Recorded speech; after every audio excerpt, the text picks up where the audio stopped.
Magia con Claudio Borghi Aquilini. E allora io ho il piacere di salutare e di ritrovare il senatore Claudio Borghi Aquilini alle 9:44 minuti e 50 secondi. Ricordo ai nostri ascoltatori 340-670-9659 per le vostre zap o WhatsApp, oppure 0292947222 per il telefono. Senatore, buongiorno. Oggi che trucco ci svela? Ma buongiorno. Guarda, ricominciamo a parlare di cosa fanno i nostri magici compagni di avventura europei quando pensano di andare alle elezioni, no? Perché loro credono di andare alle elezioni e poi dopo invece si scopre in tanti casi che così non è. Abbiamo un pochettino di cose che stanno avvenendo in giro per l'Europa. Cominciamo dalla mitica Romania. Sì. Allora, la Romania, dove si eleggeva il presidente della Repubblica, se ben vi ricordate, hanno fatto questa bella cosina qua, no? Allora, a un certo punto ci sono state le elezioni del primo turno, due erano andati al ballottaggio e guarda caso tutte e due non piacevano ai padroni del vapore. Uno perché era proprio quello che non dovevano neanche vedere neanche dipinto, perché era considerato filorusso, putiniano, leghista, fascista, insomma, solite robe che conosciamo bene, e l'altra, che era invece quella che a questo punto avrebbero dovuto pensare di sostenere per fermare il filo russo, il filo putiniano, no? E così di questo tipo, invece non andava bene lo stesso, perché era una che aveva votato contro le adozioni gay, no? E così di questo tipo, e quindi in una maniera o nell'altra non andava bene anche lei.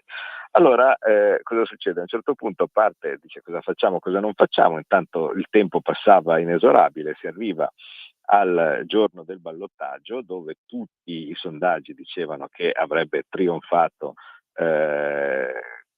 appunto il filo russo, filo leghista, filo putinista, filo trampiano, ognuno filo qualcosa, e allora cosa succede? Dicono no, basta, sospendiamo le elezioni perché ci sono state le influenze degli hacker russi su TikTok. Ora, già questo dovrebbe far girare lievemente i coglioni, perché allora, se tu supponi che ci sia uno che mette dei post su TikTok, che secondo me in Romania lo guardano in 12, e quei 12 non sono probabilmente in età da voto. E questo, guardando il messaggio su TikTok, no, improvvisamente viene ipnotizzato, presente, con gli occhi a spirale, no? Cioè quelli che si vedono nei fumetti, e dice devo votare Georgescu, ho visto il messaggio su TikTok, cosa che anche qui, di questi 12 che guardano TikTok in età da voto, io sono straconvinto che 13 di questi 12 lo guardano per vedere donne seminude che ballano, perché di solito TikTok viene utilizzato per quello. Voglio vedere chi cacchio è che apre TikTok e guarda Georgescu. No? Sarebbe come da noi, no? Voi immaginate, non so, uno dice guarda, io apro TikTok e c'è Renzi, no? O Calenda, o così di questo tipo. Non mi sembra. Va bene, comunque, per inverosimile che sia, sono riusciti a bloccare le elezioni, a annullarle, e dopo una settimana, un mese, perché tanto siamo ancora qui, di prove che questo sia successo non ce n'è neanche, non ce n'è traccia, non c'è stato nessun processo, non c'è stato niente, non c'è nulla, hanno semplicemente fatto così a capocchia. Però se proprio noi volessimo andare a cercare il pelo nell'uovo e prenderla per buona questa cosa, che ovviamente non è, perché è tanto indecente che già dovremmo fermarci qui, uno dovrebbe dire vabbè, quell'altra però è regolare, è andata al ballottaggio, quindi se io proprio devo rifare le elezioni la rifaccio per vedere chi deve andare al ballottaggio contro quell'altra là, che regolarmente è già arrivata al ballottaggio. No, bisogna fare tutto, perché così facendo evitiamo anche che arrivi quell'altra là. Infatti quell'altra là si ripresenta anche lei, poverina, alle elezioni rifatte e prende il 3% e quindi rimane fuori. Prendono uno di un altro partito che non è Georgescu, ha i suoi difetti, però noi lo conosciamo, un nostro amico che sta nel gruppo della Meloni, Simeon, nel gruppo della Meloni all'Unione Europea, che ogni tanto veniva anche alle nostre iniziative, è venuto a Firenze e così via. Il risultato che cos'è? Che gli cambiano in corso ovviamente tutto, poi dopo a un certo punto io neanche ho cominciato, perché tanto è tutto così ridicolo, no? a vedere o controllare cose. Lì lui dice che sono stati i brogli più pazzeschi. Noto che il famoso voto postale, no? E così è praticamente raddoppiato di numero, e se il primo turno questo aveva stravinto anche nel voto all'estero, improvvisamente, magicamente, no? Nel rifare nel ridare le carte, invece cambiano le percentuali, ma va bene lo stesso, però diciamo che ci riescono. Allora, alla fine, dopo tutto questo regolarissimo processo, no? Evviva, ha trionfato l'Europa, il più Europa, no? E così via. Cioè, voi immaginate, no? Ma ve lo ricordate il modus operandi, no? Quando a un certo punto, subito, già dall'inizio dell'Unione Europea, facevano votare delle cose, no? Tipo la Costituzione europea e similari, subito i primi voti prendevano degli schiaffoni, allora si rivotava fino a che non c'era il voto in Danimarca che non volevano, no, si rivota fino a che non si arriva al risultato che piace a loro. E in questo meccanismo, nella settimana scorsa abbiamo rivisto ricomparire un nostro caro amico, il MES. Non so se ve lo ricordate, noi abbiamo votato per dire basta, cioè nel senso il MES, il Parlamento si è espresso a un certo punto, dopo tira e molla, drammi e così via. Una storia che racconto con un certo qual dettaglio, diciamo così, nel mio libro 20 anni di sovranismo, che è finalmente acquistabile direttamente sia nelle librerie, dove viene un po' nascosto, a dire la verità, ma va bene lo stesso, sia online. Quella storia del MES viene raccontata nel dettaglio, no? di come era, come funzionava.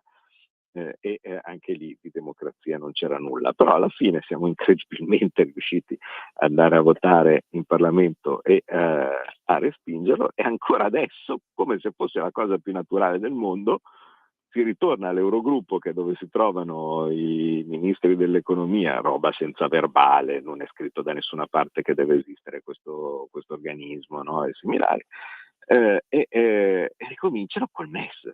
E dovete approvare il MES, e giustamente il povero Giorgetti che fa: ma come dobbiamo approvare il MES? Abbiamo già respinto. No, ma dovete andare avanti a votare fino a che non lo approvate. Ce lo chiede l'Europa. Ma voi capite come siamo messi. E adesso arriviamo ad altre situazioni. Abbiamo il Portogallo. Il Portogallo dovrebbe essere studiato da uno specialista, no? Ma proprio anche lì di quelli abbastanza bravi. Allora, il Portogallo più o meno funziona così: ha delle leggi tale per cui le elezioni sono proporzionali, quindi il problema delle elezioni proporzionali è che può anche essere che una maggioranza non ci sia. E che infatti era uno dei progetti, anche questo raccontato nel libro, era uno dei progetti messi in pista da Draghi, che se non fossimo riusciti a farlo saltare per tempo, avrebbe cercato di portare avanti in modo tale da rimanere sempre al potere, perché dice: se non c'è una maggioranza, allora governo tecnico, no? E quindi c'era in prima commissione affari costituzionali della Camera a stadio avanzato una riforma in senso proporzionale della legge elettorale senza nessun premio di maggioranza, in modo tale da essere più o meno garantiti che di maggioranze non se ne faceva. Allora, in Portogallo c'è questa legge, in più c'è sempre un'altra legge che dice che se non c'è la maggioranza si va avanti con quello che c'è. Non è che si è obbligati ad andare a rivotare, no? Similari. E vabbè, e tu già cominci a avere l'occhio un po' perplesso dicendo scusa, non c'è la maggioranza, come fai ad andare avanti con quello che c'è?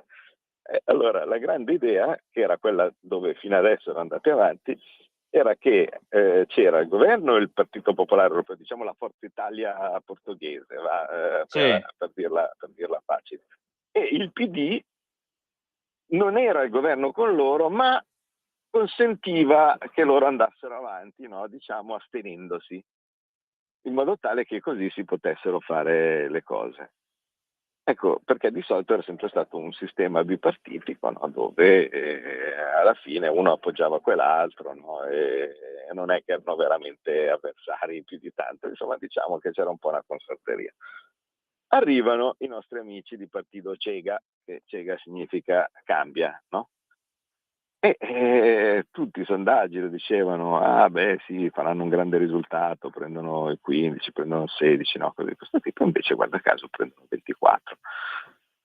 E quindi in teoria lì in Portogallo si potrebbe fare una maggioranza centrodestra più partito Cega, no? Quindi come se fosse una roba tipo Forza Italia più Lega, ecco. Ma vediamo Lega... se indovino, senatore. C'è un cordone sanitario attorno a quei maiali di Cega, no?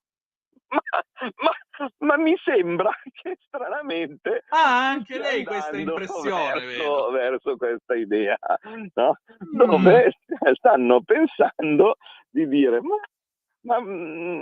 noi adesso facciamo la stessa cosa, facciamo che facciamo ancora il governo di minoranza dove governa il PPE, dove i socialisti si astengono e similari. Ma voi capite che a un certo punto, per carità, io sono contento se fanno queste cose, perché in tanti casi i partiti, diciamo così, un po' rivoluzionari come potrebbero essere Cega, se poi vanno al governo come partito di minoranza, diciamo così, di un Forza Italia nel loro caso, come è stato invece nel nostro caso con i 5 Stelle o similari, perché dice proviamo in ogni caso, no? Anche se non abbiamo ancora la maggioranza relativa, quindi se non siamo noi quelli in grado di poter dare le carte, però proviamo a partecipare. Tante volte si rischia di deludere gli elettori, no? Perché ovviamente si devono arrivare a dei compromessi, perché è ovvio che se tu provi a governare e quindi ad avere il 51% dei voti, in certi casi devi fare dei compromessi e quindi un pochettino magari ti rischi addirittura di perdere invece che di crescere. Ma e quindi io sono contento se fa queste robe, perché continuando con i cordoni sanitari, gli ammucchioni, tipo quello della Germania, tipo quello della Francia, tipo quello, cioè, perché ormai l'andazzo è più o meno così, in realtà si sta facendo una cosa che dal mio punto di vista è un regalo clamoroso, perché si sta creando il vero bipolarismo, e il vero bipolarismo non è più destra-sinistra, ma sarà più Europa meno Europa, sarà conservazione del sistema attuale e rivoluzione, cioè vale a dire qualcosa di totalmente diverso. E niente, però seppur secondo me è una mossa stupida, in ogni caso continuano a provarci, continuano a farla, e secondo me più ci provano con queste robe qua e più gireranno le balle alle persone. Ultima tappa di questo giro dell'orrore dell'Europa al momento è la Polonia, dove si è votato per il Presidente della Repubblica.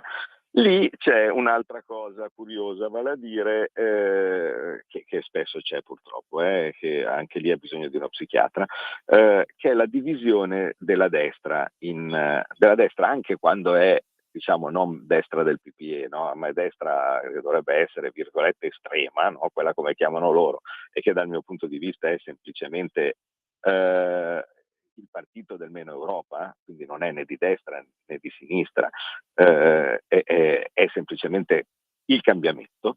Tante volte non riescono a stare assieme per vari motivi e si dividono in tot partiti.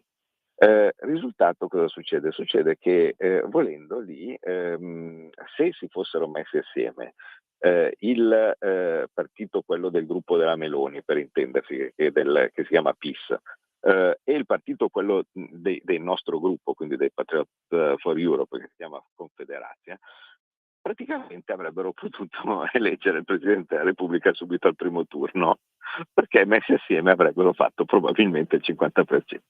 Ma dato che invece si divertono a stare separati, a dividersi e cose di questo tipo, anche lì sono riusciti a non farlo e adesso si arriverà al ballottaggio. E adesso vediamo se almeno nel ballottaggio rinsaviscono e si mettono assieme per evitare di far vincere quello del PD locale, PD, PPE, Ultra Europa, chiamiamolo come vogliamo, no? Che sono quelli dell'immaginifico Tusk, no? Un personaggio che secondo me se te lo trovi in casa la prima cosa che fai è chiamare la polizia, perché lo vedi che potenzialmente è un invasato, no? È invasato dalle idee europeiste, no? Più Europa per tutti, no? E così via. Quindi se in una maniera o nell'altra vediamo se rinsaviscono, e almeno per il ballottaggio anche in Polonia riescono a tirare una mazzatina al nostro amico Tusk, no? E quindi vedremo che cosa succede.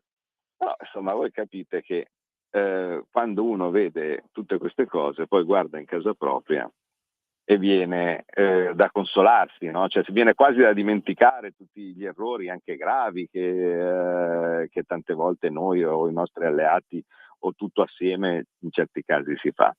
E fra le cose giuste che si fanno, ve ne ricordo una, poi se volete l'approfondiamo dopo il jingle, perché vedo che sono le 10, c'è stato ieri una votazione molto importante sulla la versione rivista e ricorretta del famigerato trattato pandemico, che è vero che è rivista e ricorretta, ma a me sta sulle balle lo stesso, perché non si capisce perché noi dovremmo dare una soddisfazione all'OMS che semmai va chiusa.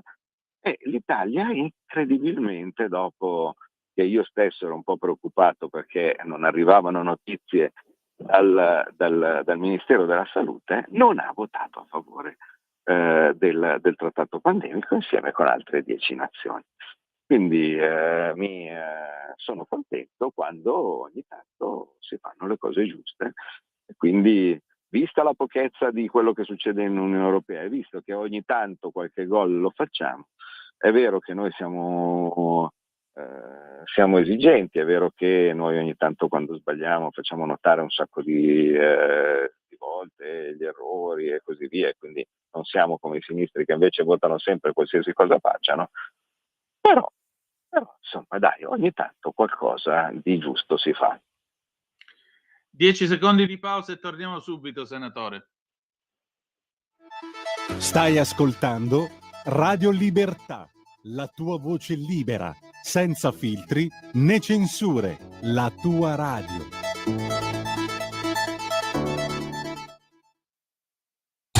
Ladri e rapine? Chiama Sicurbet e installa Dialogos.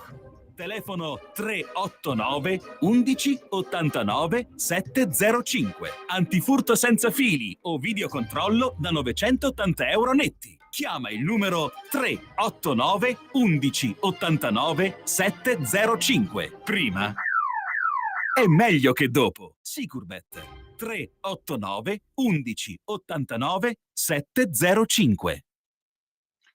E rieccoci alle 10, 3 minuti e 42 secondi sulle magiche onde di Radio Libertà. Antonino Danna, il senatore Claudio Borghi al microfono con voi. Vi ricordo 0292947222 se volete intervenire, oppure 340 670 9659 per le vostre zappe o WhatsApp, che dir vogliansi. Senatore, in Italia però in tutto questo mi pare ci sia amaretta per questa benedetta questione del Friuli e della legge regionale, o meglio, della legge della provincia di Trento, che è stata impugnata dal governo. Cosa sta succedendo? Perché Lollobrigida stamattina sulla Stampa prende e dice vabbè, ma troveremo il dialogo, torniamo a parlarci, siamo tutti amici. L'opposizione dice che la maggioranza non esiste più, vabbè, ma l'opposizione è molto brava a raccontarsi le proprie illusioni. Insomma, qui che magheggio sta avvenendo?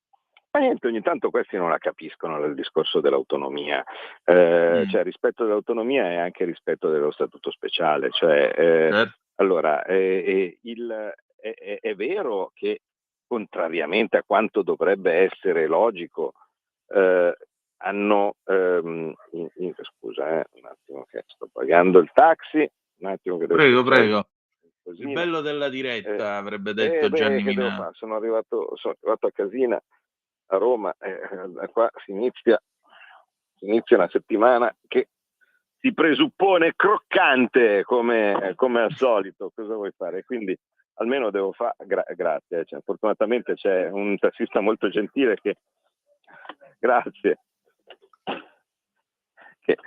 no, perché ogni tanto qualcuno crede ancora alla storia dell'auto blu, no?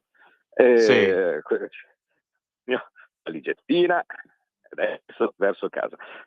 Anzi, guarda, sai che faccio? Sto pure fuori che c'è un buon profumo di gelsomini e così intanto vado avanti a chiacchierare senza entrare in casa. No, invece il punto è, dal mio punto di vista dovrebbe essere una cosa dove uno non ci pensa nemmeno, cioè la gente deve essere libera di eleggere chi diamine vuole, sempre. Sì.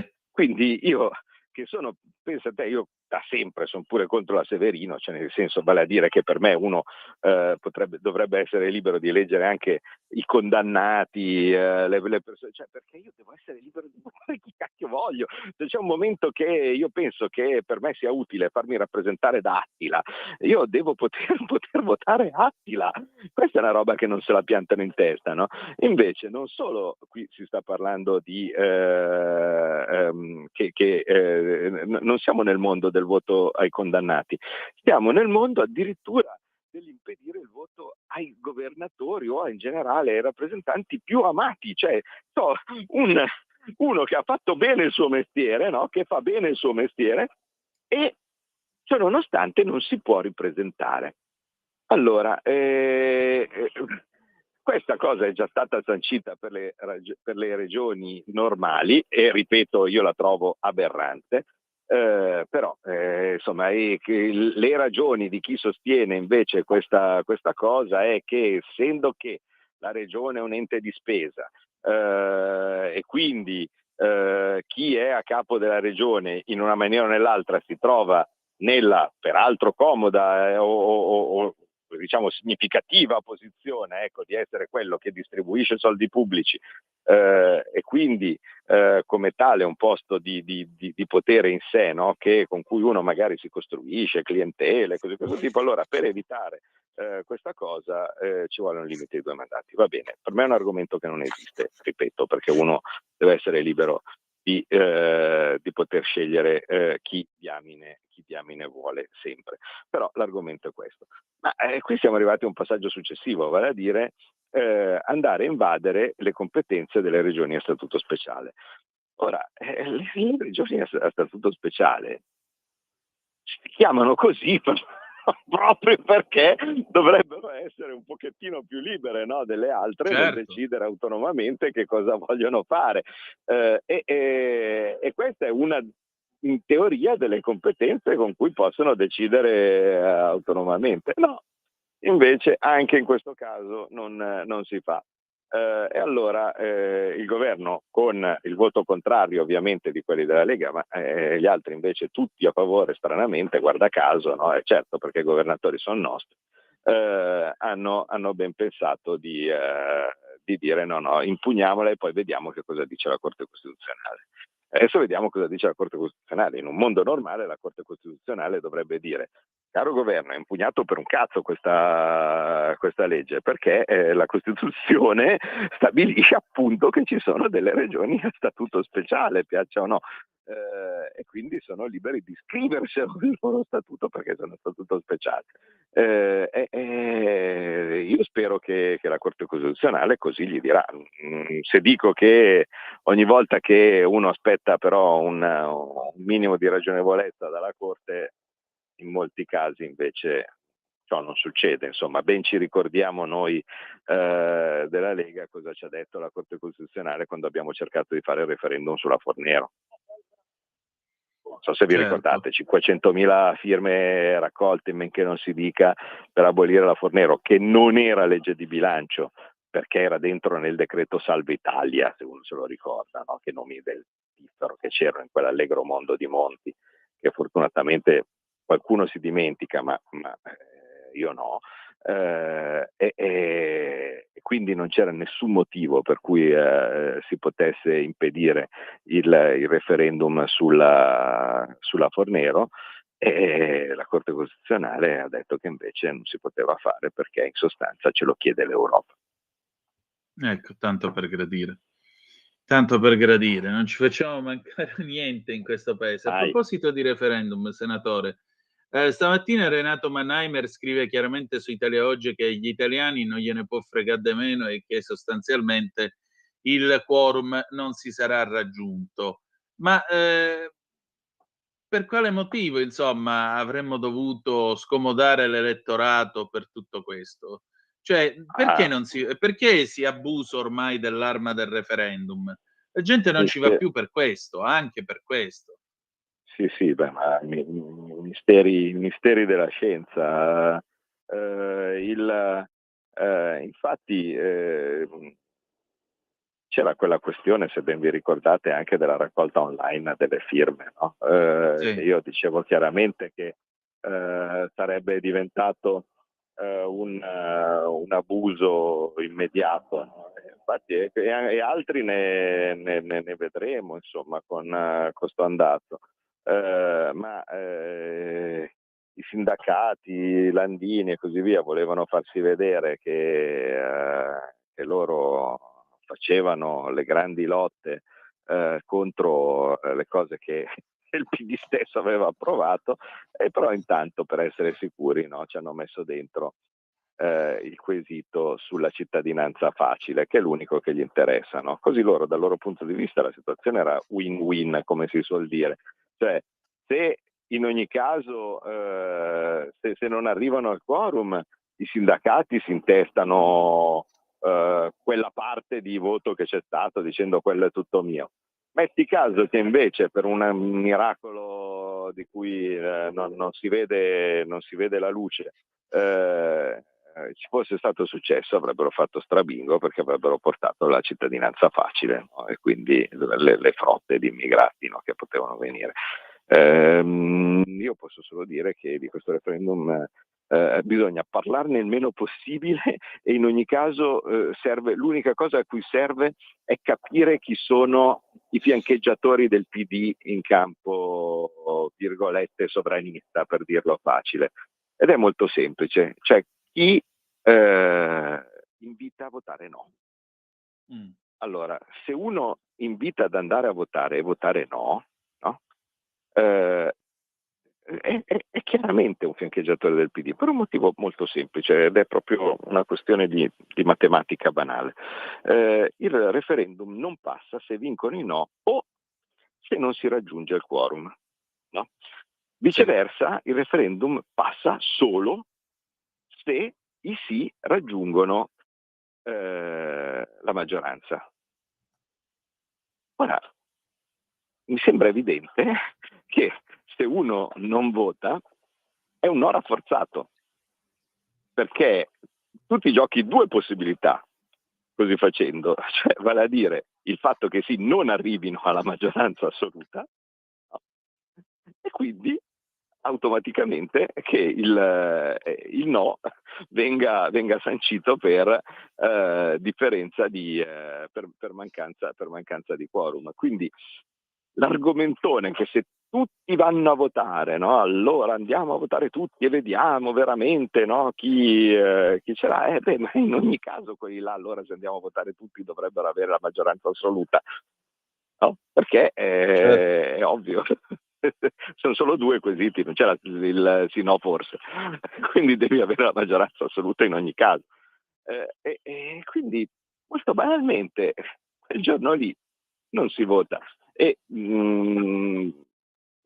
e così si evita anche, si dà un messaggio chiaro dicendo non veniteci a rompere le balle per queste cose qua, ragioniamo solo su cose che sono veramente importanti, perché quando le cose sono veramente importanti vedi che magari anche il 50% si trova, perché non è che non sono mai passati i referendum nella storia, cioè quando c'erano delle cose utili, importanti e così via, vedete che il quorum si faceva. E in certi casi si faceva anche dei danni, cioè ricordiamo, ma non importa, cioè nel senso va bene, cioè la democrazia si deve anche tenere presente e prendersi le responsabilità di sbagliare. Ne dico uno di danno fatto: prendere e andare a fare il referendum contro il nucleare dopo Chernobyl. Quella è stata una grandissima fregnaccia ed è stato un errore di Craxi, va detto. Sì, voi capite che prendere e andare a fare il referendum contro il nucleare dopo Chernobyl, no? E così via, è chiaramente una manipolazione emotiva, no? di una cosa che poi ha portato dei risultati che sono stati devastanti contro il nostro paese, mentre è il risultato che noi siamo diventati dipendenti energicamente dal punto di vista dell'energia dalla Francia, che era l'ultima cosa oggettivamente che dovevamo fare dal punto di vista strategico. Senatore, in tutto questo io vorrei richiamarmi a un'inchiesta che Il Tempo sta conducendo da qualche settimana. Partendo dal fatto che a Paderno Dugnano l'ex sala del Regno dei Testimoni di Geova è stata venduta a un'associazione islamica e parliamo di una possibilità di 1000 fedeli per turno di preghiera, Il Tempo si pone alcune domande. Prima domanda: i soldi chi è che li mette, da dove arrivano, non si capisce. Seconda cosa, viene fatto osservare che tramite il sistema delle rimesse all'estero con i money transfer, molto denaro che viene guadagnato in Italia in nero non diventa tasse, non diventa investimenti nel nostro paese, va a finire non si sa dove e viene gestito ovviamente non si sa come. E questo però permette a tante famiglie di immigrati ufficialmente nulla tenenti e nulla facenti di avere per esempio gli alloggi popolari, di potersi servire della sanità, di tutti i servizi pubblici pagati dai cittadini italiani.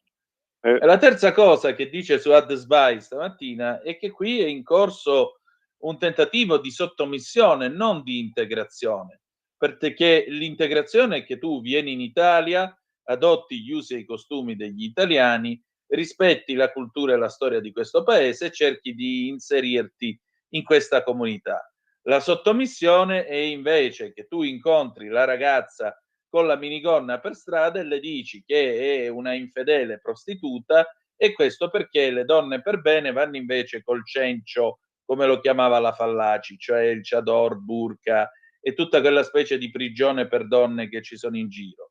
E allora, senatore, qui come la dobbiamo gestire sta cosa? Perché la sindachessa di Paderno Dugnano, provi a indovinare lei con i suoi poteri telepatici di quale partito può essere, interpellata appunto dal Tempo ha detto: ma noi siamo qui per costruire ponti.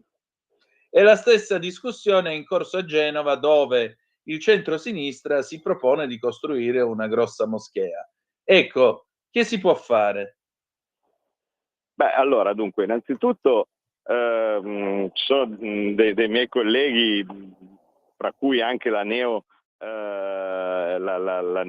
vice segretaria federale della Lega, vale a dire la Silvia Sardone, che su questi argomenti sono assolutamente sul pezzo, no? Sai com'è? Mi risulta che, tanto per dirne una, che quello che sta mettendo i soldi sia uno che si chiama Osama, no? Cioè già subito di nome già uno dovrebbe capire bene come siamo messi. Adesso, poi per carità uno il nome se gli viene dato dai genitori, non è colpa sua, però insomma sarebbe come, non so, che a un centro nazista desse i soldi uno che si chiama Adolf, cioè, alla fine sono delle cose che infastidiscono, ecco, già soltanto in partenza a vederle. Ma il punto, buonasera, grazie, ciao. Ma il punto però è un altro, che incredibilmente in questa stessa Lombardia dove succedono queste cose ci sono dei nostri alleati, e sto parlando di Forza Italia, perché finché la fa il sindaca del PD va bene. Poi sono dei nostri alleati che sono tornati fuori con la storia che gli immigrati ci pagano le pensioni. Ora, queste sono le parole di Andrea Sorte, che è un simpatico deputato di Forza Italia, che mi sembra che sia fra i coordinatori regionali. Adesso io purtroppo faccio, come dire, politica in Toscana e quindi non so bene come siano le gerarchie della Lombardia, sebbene ci viva. Ma l'argomento appunto è così stupefacente, no? Cioè, come hai detto tu, i soldi escono. Non entrano mai. Quello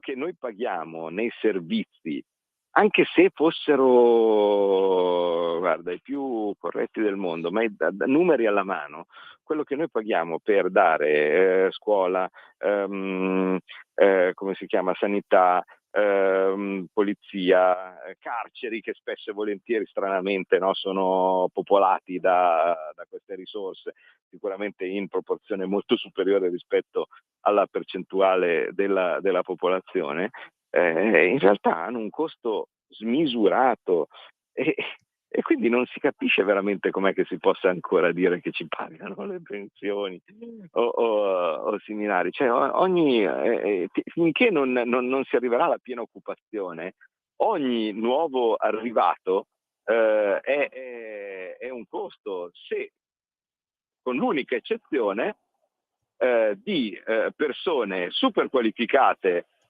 che non possono essere trovate secondo il schema svizzero, giapponese, insomma, persone super qualificate che non possono essere trovate fra i posti di lavoro locali e quella che fa anche come gli Stati Uniti, no, degli incentivi o cose di questo tipo per qualcuno che è molto ricco. E allora uno dice, beh, ma tu svendi la cittadinanza a chi è ricco? Sì, svendo la cittadinanza a chi è ricco per un motivo semplicissimo, che se io faccio arrivare qua qualcuno che è molto ricco, e mi sto riferendo a quelli che arrivano attratti dalla tassa fissa a 200.000 euro, no? Che, Sì. tu arrivi in Italia, paghi 200.000 euro e tanto basta, no? Se eri straniero e decidi di venire qua in Italia, stai cominciando a sganciare 200.000 euro e quindi già parti bene e di sicuro non usufruisci, se sei uno che arriva e sgancia 200.000 euro sull'unghia,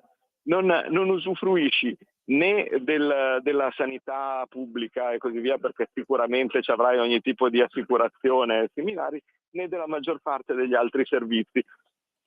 E non solo, di solito un soggetto di questo tipo, io ne conosco un po', miei ex colleghi del periodo della finanza e così via, quando arrivano qua spendono, e tanto, e tantissimo, e quindi significa che uno solo di questi che arriva qua, minimo, dà lavoro a 50 persone.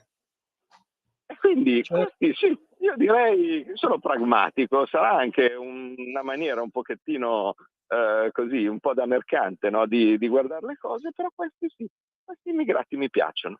Chi arriva col barcone e dopo 2 secondi arriva e noi gli dobbiamo pagare tutto e pretendono di comandare anche con l'espediente di comprarsi lo spazio dai testimoni di Geova per far diventare una moschea senza autorizzazione, quello mi spiace, ma non ci sto.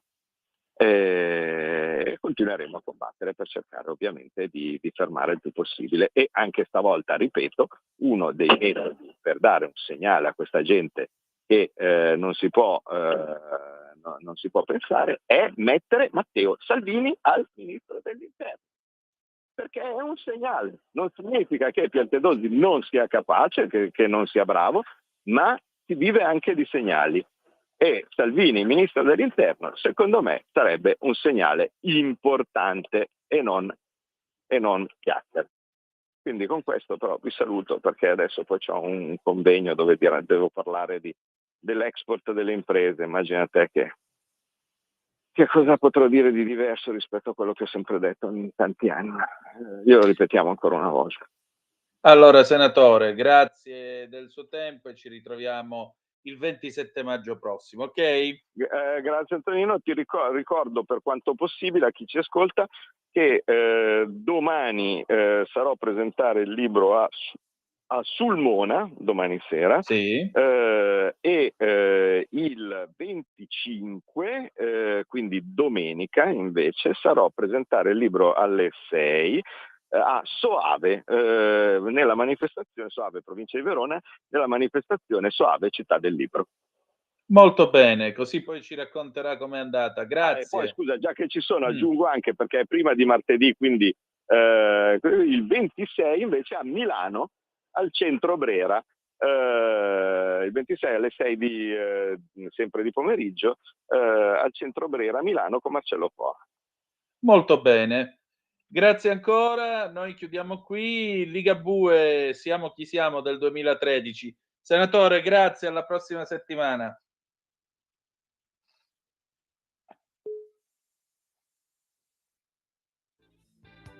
Avete ascoltato Scuola di Magia.